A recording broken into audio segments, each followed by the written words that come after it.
Сәлем достар, каналыма қош келдіңіздер. Бүгінгі сабақта Smiles 3-ші сыныптың 6-7 беттерін өтетін боламыз. Сабағымыздың тақырыбы Body Parts, дене мүшелері. Жаңа сабақты бастамастан бұрын жаңа сөздермен таныстырып алайын. Яғни Body Parts, дене мүшелерін ағылшын тілінде қалай аударады, соны өтетін боламыз. Ал ендеше кеттік. Body Parts, дене мүшелері.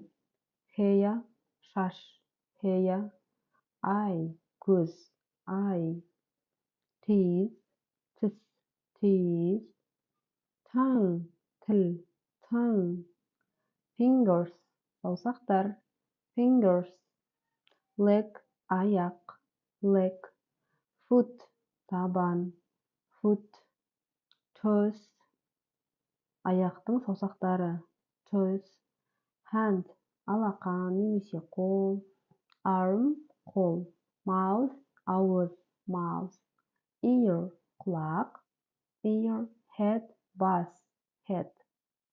Жаңа сөздермен таныс болдық. Енді тапсырмамызға көшейік. Listen, point and repeat the number. Суретке қарап, сөздерді қайталаймыз, және де оның цифрын және белгілеп жазатын боламыз. Бірінші сурет head, бас, head сөзінің жанына 1 деген санды жазамыз. Екінші сурет hair, шаш, hair, hair сөзінің жанына 2 деген санды белгілеп қойған.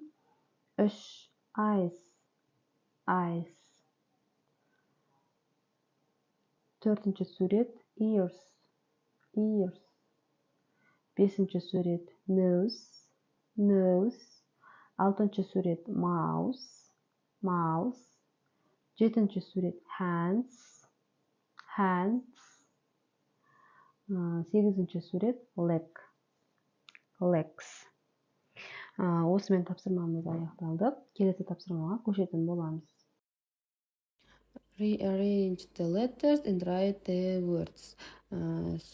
Әріптер штастырып берілген, сол әріптерден дұрыс сөзді құрастырып шығарамыз. Мысалы, бірінші суретте көмек ретінде әрбір сөздің жанынан стрелка шығып тұр. Сол стрелкаға қарап, қандай сөз екенін анықтаймыз. Бірінші сөзіміз head, екінші сөзіміз mouse, үшінші сөзіміз eyes, төртінші сөзіміз ears, бесінші сөзіміз nose, алтыншы сөзіміз legs. Дәл торы солай сіздер де жазып шығасыздар. Келесі тапсырмамыз, жетінші тапсырма complete, аяқта use have got or has got. Have got немесе has got грамматикасын қолданып жаз дейді. Бұл тапсырманы орындамас бұрын бізге have got және has got деген грамматиканы үйреніп аламыз. Have got, has got дегенде грамматиканы біз екі жағдайда қолданамыз. Оның біріншісі адамды сипаттаған уақытта. Мысалыға, I have got blue hair. Менің шашымның түсі көк. She has got red hair. Оның шашының түсі қызыл. We have got big mouth. Біздің аузымыз үлкен.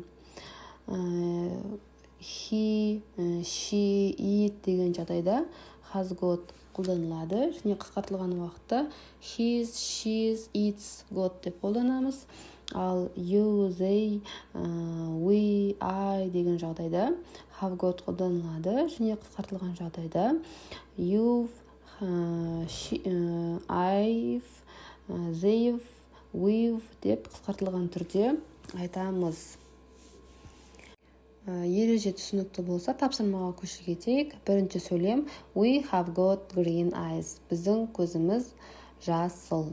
Екінші сөйлем Нұрлыбек big hands. Нұрлыбек he болған уақытта демек біз has got қолданамыз. Нұрлыбек has got big hands. Нұрлыбектің қолдары өте үлкен. They have got brown hair. They олар, демек олар көпше түрі болғандықтан have қолданылады. They have got brown hair. Төртінші сөйлем I a small nose. Мен болғандықтан жекеше түрі have қолданылады. I have got a small nose. Бесінші сөйлем my sister red hair. My sister she she болған жағдайда has got қолданылады. My sister has got red hair. Менің әпкемнің шашы қызыл түсті. 6-шы сөйлем. You have got a small head. You, сен жекеше түрі болғандықтан have қолданылады. You have got a small head. Сенің басың кішкентай. Осымен 7-ші тапсырмамыз аяқталды. Келесі тапсырмамыз count and write. Сана және жаз, then say. Кейін айтамыз. Яғни сурет берілген, сол суреттегі дене мүшелерін санаймыз және де және цифрасын жазамыз. Mouse ауыз, one mouse, B eyes, неше көзі бар, 4 көзі бар, демек ол 4. C noses, неше мұрны бар, 3 мұрны бар, 1, 2, 3, демек 3 noses. Естеріңізде болсын, зат көпше түрі болғандықтан оған S деген жалғау жалғанады. 3-ші ears, құлақ, 1, 2, 3, 3 ears. E hands, 1, 2, 3, 4, 4 hands. Және де F legs, 1, 2, 3, 4, 5, 5 legs. Енді қайталап өтеміз. 1 mouth, 4 eyes, 3 noses, 3 ears, 4 hands, 5 legs.